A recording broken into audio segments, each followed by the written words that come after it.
নমস্কার দর্শক বন্ধুরা, রেপ স্পোর্টস বাংলার পর্দায় আপনাদের সকলকে আরেকবার স্বাগত। আমি রাহুল, আর এই মুহূর্তে রয়েছি মোহনবাগান গ্রাউন্ডে। প্রত্যেক দিনের মতন আজকেও মোহনবাগান ট্রেনিং থেকে যাবতীয় যা যা গুরুত্বপূর্ণ আপডেট সেই সমস্ত কিছু শেয়ার করবো আপনাদের সঙ্গে এই ভিডিওতে। প্রথমত, আর কিন্তু বেশি দিন নেই, 16ই সেপ্টেম্বর মোহনবাগানের চ্যাম্পিয়ন্স লিগ 2 এর প্রথম ম্যাচ, অপোনেন্ট এফকে আহাল। আর এই মুহূর্তে যা জানা যাচ্ছে, এফকে আহাল আগামীকাল ভোর রাতেই কিন্তু শহরে চলে আসছে।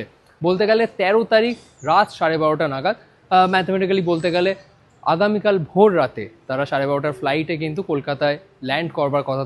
তারা একটু আগেই কলকাতা পৌঁছে যাচ্ছে, তার কারণ এখানকার পরিবেশ এবং এখানকার আবহাওয়ার সাথে কিন্তু আজগাবাদ মানে তুর্কমেনিস্তানের শহর আর আজগাবাদের টেম্পারেচার বা কন্ডিশনের সাথে কলকাতার টেম্পারেচার এবং কন্ডিশনের যেহেতু একটু হলেও ডিফারেন্স রয়েছে, সেই কারণে এখানকার পরিবেশের সাথে যাতে মানিয়ে নিতে পারে তারা, সেই কারণে ম্যাচের 3 দিন আগেই কিন্তু কলকাতায় চলে আসছে এফকে আহাল। ইস্ট বেঙ্গলের বিরুদ্ধে যখন আরকাদা খেলতে এসেছিলো এই এএফসি চ্যালেঞ্জ লিগের ম্যাচে, তখনও কিন্তু আরকাদা বেশ কিছুটা আগে চলে এসেছিল শহরে এখানকার পরিবেশের সাথে মানিয়ে নেওয়ার কারণে। এরপর আজকে ট্রেনিং থেকে কিছু গুরুত্বপূর্ণ আপডেট শেয়ার করব।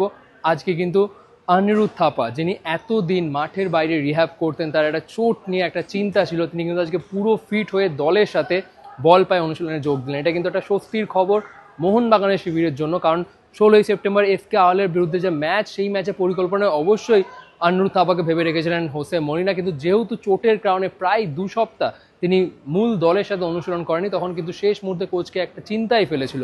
কিন্তু এখন কিন্তু এই খবরটা কোচকে যথেষ্ট স্বস্তি দেবে, কারণ আজকে পুরো দমে কিন্তু অনিরুদ্ধ থাপা অনুশীলন করেছে দলের সাথে।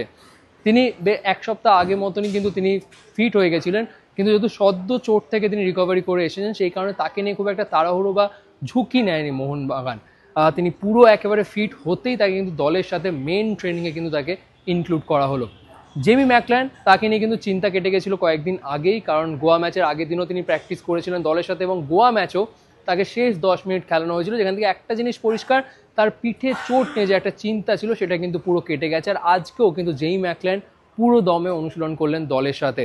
অ্যালবার্টো রড্রিগেজ নিয়েও একটা হালকা চিন্তা ছিল, যেহেতু গোয়া ম্যাচে তিনি খেলেননি, গোয়া ম্যাচে আসলে কোচ তাকে নিয়ে ঝুঁকি নেননি। আজকে কিন্তু অ্যালবার্টো রড্রিগেজ পুরো দমে দলের সাথে মূল অনুশীলনে কিন্তু তাকে দেখা গেল। সুতরাং অ্যালবার্টো, জেমি ম্যাকল্যান্ড, অনিরুদ্ধ থাপাকে নিয়ে যখন চিন্তা পুরো কেটে গেল, তখন কিন্তু আরেকজনকে নিয়ে চিন্তা কিছুটা বাড়লো বলা যায়, তিনি হলেন মনবীর সিং। কারণ আজকে পুরো অনুশীলন করতে দেখা যায়নি মনবীর সিংকে। হাফ অনুশীলন করার পরই তাকে দেখা গেল মাঠ ছেড়ে তাকে মেডিকেল রুমে ঢুকতে। পরে খবর নিয়ে যেটা জানা গেল, তার কোমরে যে সোয়েলিংটা ছিল, বলতে পারেন যে পুরনো চোট, সেটাই তাকে আরেকটু আবার কিন্তু তাকে ভোগাচ্ছে। তার কোমরে আজকে সোয়েলিংটা হালকা একটু বেড়েছে, সেই কারণে তাকে নিয়ে প্র্যাকটিসে আর কোনো রকম ঝুঁকি নিল না হোসে মলিনা। এটা কিন্তু একটু চিন্তা বাড়াবে। 16ই সেপ্টেম্বর আগে মনবীর পুরো ফিট হবে নাকি, সেটা নিয়ে কিন্তু একটা প্রশ্ন থেকে যাচ্ছে। অবশ্যই কাল এবং পরশু ট্রেনিংটা দেখেই বোঝা যাবে যে মনবীর তৈরি রয়েছে কিনা চ্যাম্পিয়ন্স লিগ 2 এর প্রথম ম্যাচের জন্য। সুতরাং যাবতীয় যা যা চোট নিয়ে যা আপডেট সেটা আপনার সাথে শেয়ার করলাম। এবার শেয়ার করবো আজকের ট্রেনিংয়ে কী কী হলো মোহনবাগানের। আজকের ট্রেনিংয়ে কিন্তু মূলত ফিজিক্যাল ট্রেনিং বা বলতে পারেন স্ট্রেংথ অ্যান্ড কন্ডিশনিং ট্রেনিংয়ে জোর দিয়েছেন হোসে মলিনা। কারণ পরশু দিনই কিন্তু এফসি গোয়ার বিরুদ্ধে পুরো 90 মিনিটের ম্যাচ খেলেছে মোহনবাগান, এবং সেই ম্যাচে যারা যারা পুরো 90 মিনিট খেলেছেন বা যারা 60 মিনিটের বেশি ফুটবল খেলেছেন, তাদেরকে কিন্তু আজকের ট্রেনিংয়ে একটু বিশ্রাম দেওয়া হলো। তারা প্রথম 20-30 মিনিট ট্রেনিং করেই কিন্তু তারা উঠে গেলেন। তারা কিন্তু তাদের যেহেতু আজকে রিকভারি ডে, কিন্তু যারা বেঞ্চে ছিলেন, যারা ম্যাচে সেরকম গেম টাইম পায়নি, তাদেরকে নিয়ে কিন্তু আজকে পুরো জোর কদমে অনুশীলন করলেন হোসে মলিনা। এবং তাদের মধ্যে অবশ্যই রয়েছেন ডিমি পেট্রাটোস, রবসন রবিনো এবং জেমি ম্যাকল্যান্ড। আপনারা জানেন গোয়া ম্যাচে শেষে 10 মিনিট তাদেরকে নামিয়েছিলেন হোসে মলিনা, আর সেই কারণে তারা আজকে কিন্তু পুরো দমে অনুশীলন করলেন। এবং আজকে ট্রেনিং শেষে কিন্তু সেলিব্রেট করা হলো টম হল্যান্ডের বার্থডে। প্রায় 3 থেকে 4টে ফ্যান বেস কিন্তু এসেছিল টম হল্যান্ডের জন্য কেক নিয়ে। তারা টম হল্যান্ডের সাথে তার বার্থডে উদযাপন করলেন। অবশ্যই তারা বেস্ট উইশেস জানালো আপকামিং এএফসি ম্যাচের জন্য টম হল্যান্ডকে।